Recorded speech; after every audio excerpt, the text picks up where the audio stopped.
We are in the federal courthouse in Oklahoma City, which was next door, directly next door to the federal Murrah building that was bombed by Timothy McVeigh on April 19th, 1995.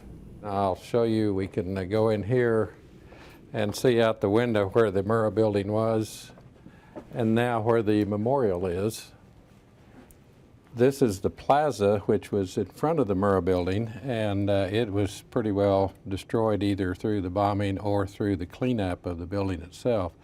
The building is directly behind this plaza, or it was, and that's of course where now the memorial is, and the chairs for the 168 people who were killed are approximately placed where their offices were, where they died. And then, of course, the reflecting pool in the memorial is where the street that went through and where McVeigh parked his truck that blew up the building. The plaza, one of the things that I always remember, because my office overlooked the building in the plaza, was the plaza. There was a daycare center in the plaza, and of course some of the children were killed, others injured. But during their recess periods, they would always come play out here in the plaza, and you would hear their voices. And so that left a lasting impression, of course, when they were silenced. My desk was facing the window that was directly in front of the Murrah building where McVeigh's truck was. And of course, I took some pictures that day of what my office looked like and how fortunate I was that I was not here. This is right after the explosion. That was an article in the, I think that's U.S. News. But this was my office right directly across, and you can see the curtains on the outside and so forth. And this is where my desk faced, and that's the back side of the Murrah building, which was all, of course, blown through, but, and this window, and you can see the shards of glass all on the floor, and our ceiling fell, and this was my desk, and the way that the window blew in, and the way the glass on the floor and everything. That glass is not just glass, but it is heavy shards of thick glass that was very pointed.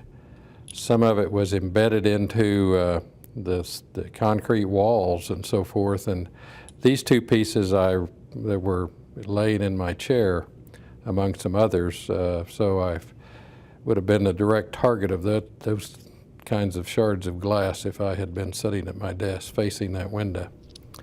But the whole office was just basically, as some of the other offices that faced the courthouse were also destroyed. But where is that? Is that that's in my office. My desk is here facing this window. And who's that over there? Is that you? That's one of the workmen that were here the next morning trying to see assess all the damage. And then that's my library. Again, the glass would have been the most serious injury in the courthouse was a juror who was down on the first floor and had his arm severed, but they were able to reattach it. But we were very fortunate that nobody was killed or seriously injured in this. That's my office again, looking at it from the window with my desk over here and the sofa, and you can see after the blast, there was a suction backwards like a vacuum, and this door was bolted, and it just split the door, and the suction backward pulled it back in. Now this is the lot after what was left of the building was then imploded and demolished, and that's the way the plaza looked and the building after it was imploded and demolished. And then they started rebuilding the plaza, and then, of course, designing the park. I had been United States Attorney just 3 years before the bombing, and had a lot of friends that were agents and other people that worked in the building that were good, close friends that I'd worked with as United States Attorney in the various agencies, and some lawyers with the HUD and some other lawyers with different departments.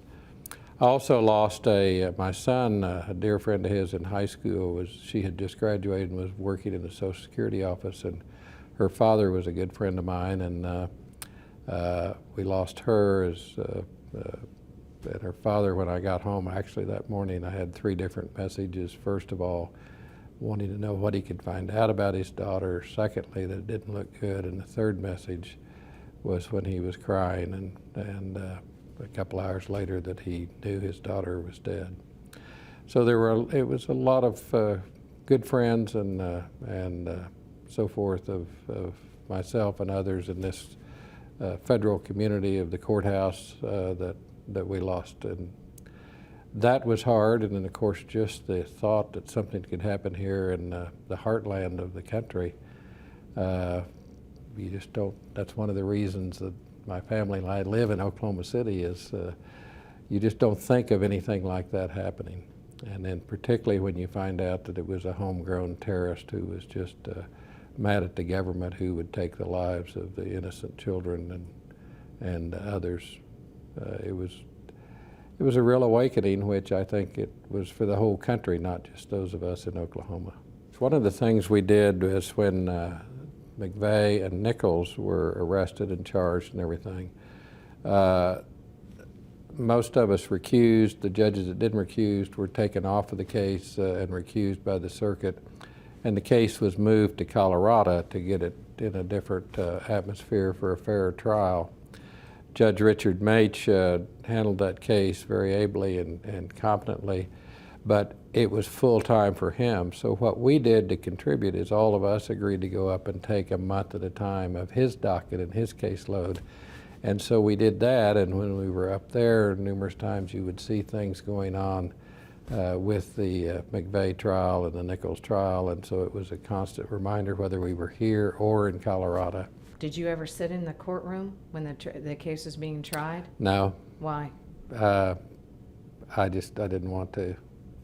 I don't think any of us, any of the judges anyway, that sat in the courtroom, but I didn't want to. I did sit in when Judge Russell, who was one of our judges here, arraigned when he was first arrested, Terry Nichols. And I sat in then and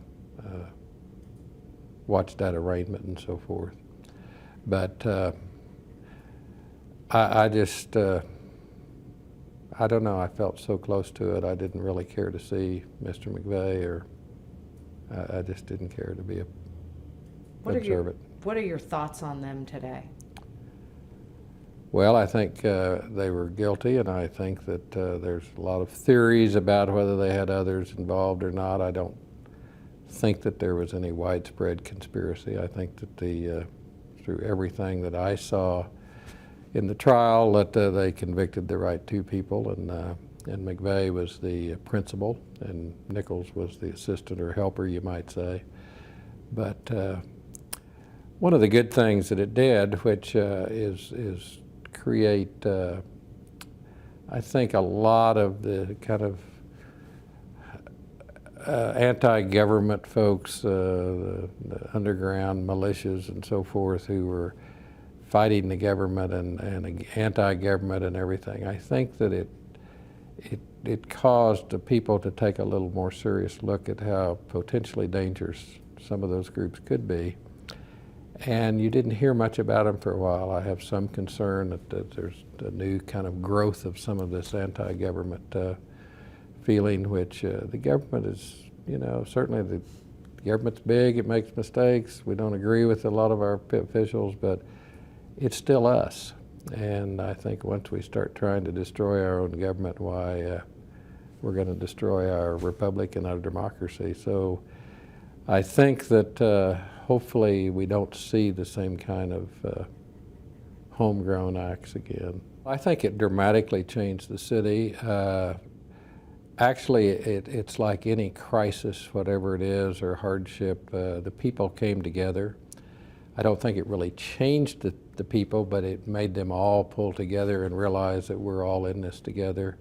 And the city had just passed a a tax increment program to make improvements and revitalize our downtown. It had just passed before this.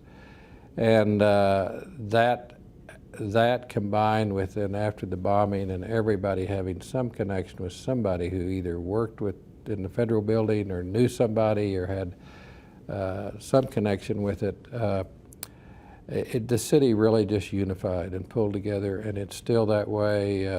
You know, this many years later, it's almost 20 years later, it's still, the city has been supported. They've supported 2 more of those kind of urban improvements in our city. The city has been transformed as a result of the support and the forward-looking and thinking elected officials in the city, with the ideas that they've come up with and the support that they've gotten from the public. But I think what the bombing did was make us realize we're all in this together and we all need to help each other. And the example that everybody from the firefighters and the policemen and the people who came in from other states all over this country to assist in the search and rescue at the Murrah building, that example has been set for other tragedies such as 9/11 and so forth, that all kind of, I think the example was set here.